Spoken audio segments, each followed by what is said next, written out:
70s music was like a bridge between the hippie 60s and the yuppie 80s. The result was raw, unbridled fun. Well, I really love the sound of 1970s music, and it was before Pro Tools, so everything had to be sung by human beings in tune, no auto-tune. And taking us through some of his favorite singers from the 70s is the host of the Greatest Music of All Time podcast, Tom Cridland.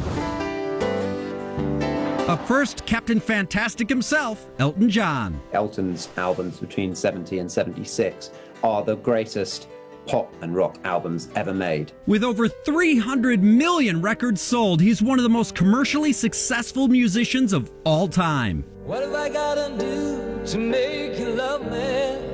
He's an ambassador for so many different genres.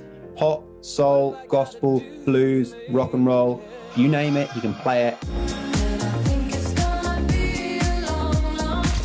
Knighted by Queen Elizabeth II for his services to music and charitable services in 1998, Sir Elton continues to pack him in at his live performances. He's, in my view, he's the best live actor in the world, and he has been for as long as I can think of.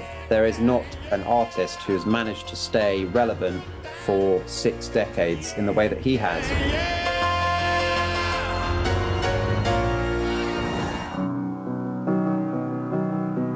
Up next, an artist who pulled our heartstrings as he made us imagine living for today, John Lennon. John Lennon speaks to me particularly because I've never seen somebody in interviews on record, like his singing voice on record, who just sounds so cool. 2, 1, 2, 3, 4. The Liverpool legend is in the Rock and Roll Hall of Fame and also made it in Rolling Stone magazine's list of greatest singers and artists of all time. And Lennon has that attitude voice. He can sing with so much gravel in his throat.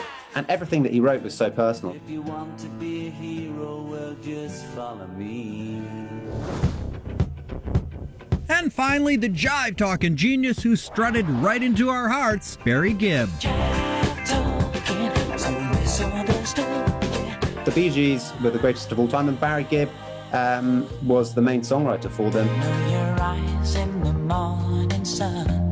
Barry also made it to the Q magazine's list of the 100 greatest singers and was inducted into the Rock and Roll Hall of Fame in 1997. I would say he's just an icon. We're rocking it 70s style on the Hot List.